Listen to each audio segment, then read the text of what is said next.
disappointment in the game of life. Ice Age 5. Do you hear me? 5. They made 5 of these. DreamWorks didn't even make 5 of any of their franchises, not even Shrek. How does a studio only make 13 movies and 5 of them are Ice Age? What a sick joke! You'd be hard-pressed to find any animated franchise that's nearly as creatively bankrupt as this one. Despicable Me may be approaching 5 movies, and most of them may be terrible, but at least 2 of those are just filling in backstory and not desperately trying to prolong a story that has absolutely no business continuing whatsoever. The most offensively bad thing about Ice Age 5 is not any of its content, but just simply the fact that it exists at all. Because, there's nothing to talk about here. It doesn't make me angry like your Earwigs or your Cars 2s. It's just so boring. All of these movies are about the characters taking a journey somewhere, making their way through dangerous set pieces, and eventually getting where they need to go and saving the day. Yay! In this one, Scrat finds a fucking UFO, which was technically set up as a background gag in the first Ice Age movie, which means they clearly planned this whole series out ahead of time. Oh my god, great work, Blue Sky.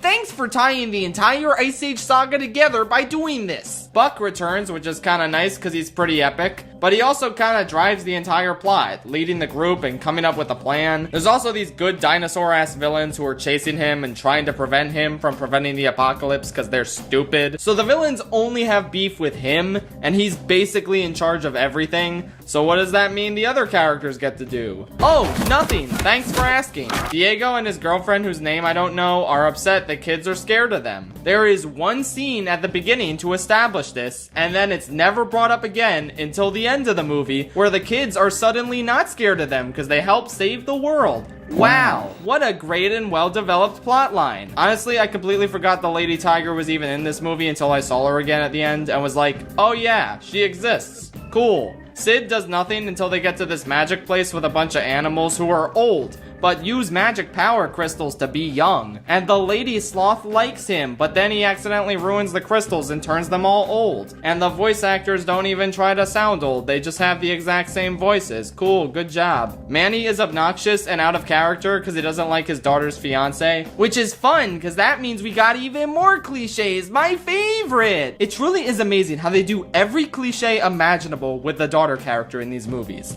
I think she deserves a medal for most cliche character of all time. Even the Scrat shit is just tired and boring at this point. Ice Age can go f*** off. They took a relatively grounded and laid back first film and turned it into this obnoxious farce of a franchise. I am so burnt out from watching these movies that I never want to see any of them again. Fortunately, this is a franchise that has had practically zero cultural impact, despite having 5 movies that raked in billions of dollars at the box office. Nobody talks about Ice Age except when they say how much they want to kill the baby for some reason. No one gives a shit about these movies, and I couldn't be happier about that. Just put these animals out of their misery already. They deserve to go extinct. Thank you, bye. Also, don't even come at me in the comments saying I missed the Buck Wild movie. That wasn't Blue Sky. They're dead now. That was some other shitty studio. I don't have to watch it. Fuck you. It seems today that all you see is violence in movies and sex on TV. Ice Age 4. This is the first one of these movies that absolutely should not have been made. You could argue the second and third ones shouldn't have been made as well, but at least they come together with the first one to form a perfectly mediocre trilogy. There is no reason to continue past the end of the third one, and it shows. What's up, my man? In this wacky and completely necessary new adventure, Scrat becomes God himself and begins terraforming the entire planet. Also, Manny is Jesus, I think. I'm pretty sure that's what this line implies. When exactly will I be allowed to hang out with boys? When I'm dead.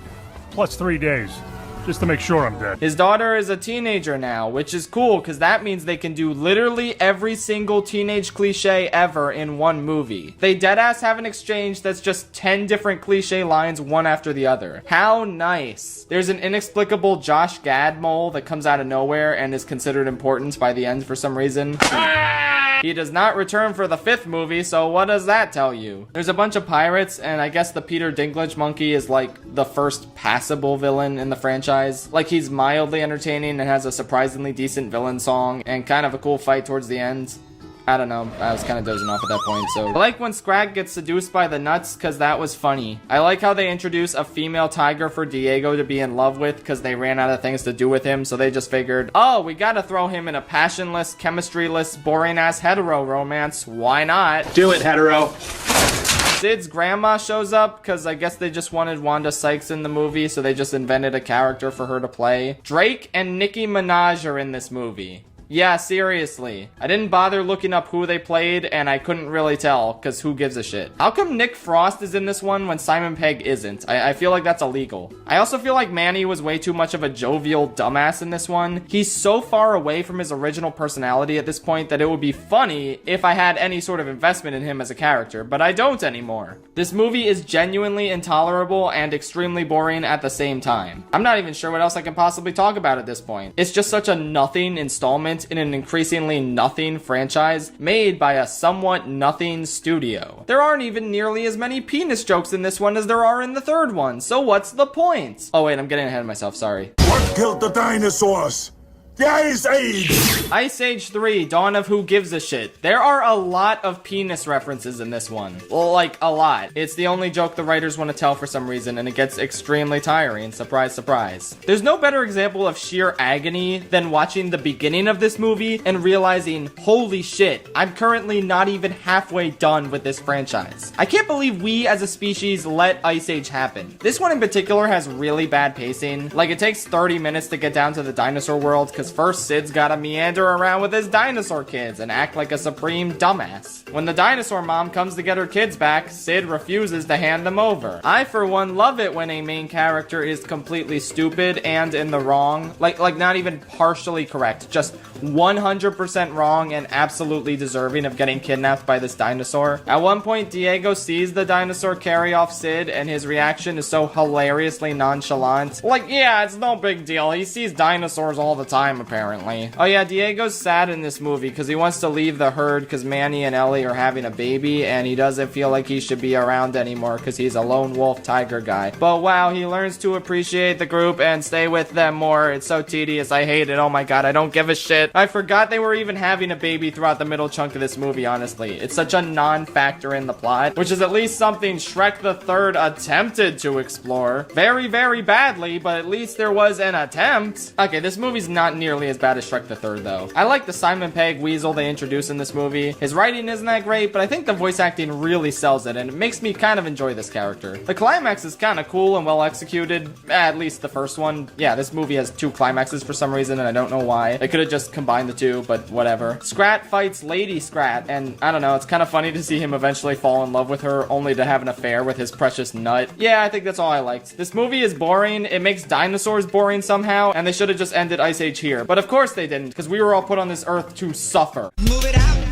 to the Sid. Take it back into the Sid. If I have to talk about Ice Age for any longer, I'm going to have a meltdown. This one is fine. But even as early as the second installment, you can tell this franchise was running out of steam. In the original, Manny and Diego had somewhat complex and well-developed character arcs. But in this one, their stories boil down to, will Diego get over his fear of water? And will Manny f*** this new lady mammoth he just met who thinks she's a possum? Yeah, she was raised by possums, so she genuinely believes that she is a possum for way longer than any rational mammoth should. I think a more natural direction for the plot to have gone would be if these 2 annoying possum brothers were actually twist villains, who brainwashed Ellie into believing she was their possum sister in order to take advantage of her protecting them. I'm just joking. Or am I? I don't know, but all I know is this aspect of the plot is stupid. It doesn't take up the whole movie, thankfully, but of course, we also gotta have misunderstandings and arguing between them, and Manny accidentally implies that he doesn't want to fuck her for pleasure. He's just doing it for the good of the species to avoid extinction. Yeah, throughout the whole movie, everyone keeps talking about how mammoths are practically extinct and Manny and Ellie might be the last ones, but then out of nowhere, at the very end, a herd of mammoths show up, which means Manny and Ellie no longer have any moral obligation to fuck each other. But Manny still wants to be with her, which is weird. I didn't really feel like they had much chemistry over the course of the movie, and I feel like they'd be better off as friends, but this is a 2000s animated movie, so we gotta have romance. SMH, whatever. I just like how after Manny confesses his love to Ellie, all the other mammoths essentially clap for them by tooting their horns. That's a terrible cliche I never get tired of. At one point, Sid gets kidnapped by a tribe of mini sloths, and at the age of 8, I distinctly remember remember feeling marketed to by this scene. Like, this was definitely a prototype minion situation. It has no bearing on the plot and could be removed without anything changing, and was clearly just here to push these mini sloths as a potential mascot. But I don't know, the scene went in an unexpected direction that I thought was kind of funny, so whatever. The vultures sing "Food, Glorious Food" from Oliver for some reason. I don't know, I didn't hate that surprisingly, even though I hate Oliver with a burning passion. Scrat is pretty good in this one actually. The slapstick is solid and he impacts the plot in a few ways, but not in stupid over-the-top bullshit ways like in the later movies. But yeah, overall, I'm not really feeling this one. It just kind of feels like a watered-down version of the first movie. Get it? Except the animation and the scale of the story and climax. The movie genuinely looks really good for 2006, and the apocalyptic threat is definitely felt, but the new characters are kind of lame and annoying. The old characters don't have nearly as much emotional weight to their storylines. The jokes are less good, the writing in general is less good. Oh well, at least it's not Ice Age 3 Dawn of the Dinosaurs, or Ice Age 4 Continental Drift, or Ice Age 5.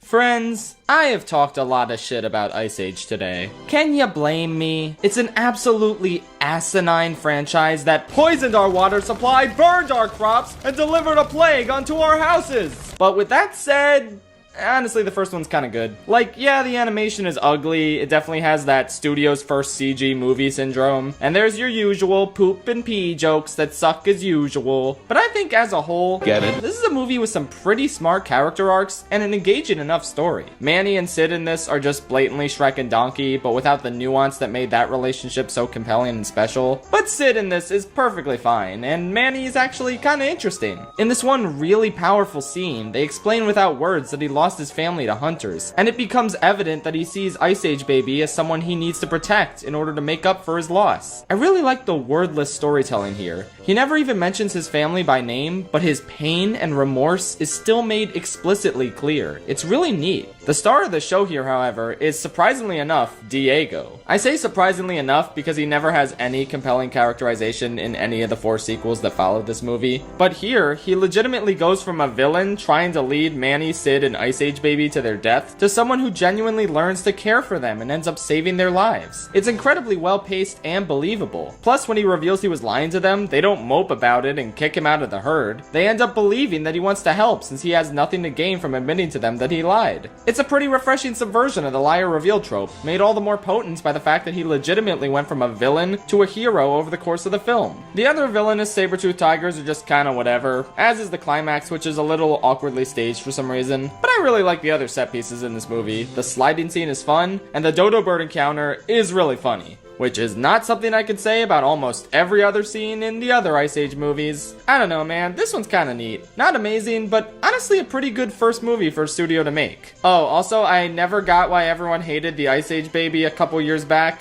but yeah, f that baby, am I right?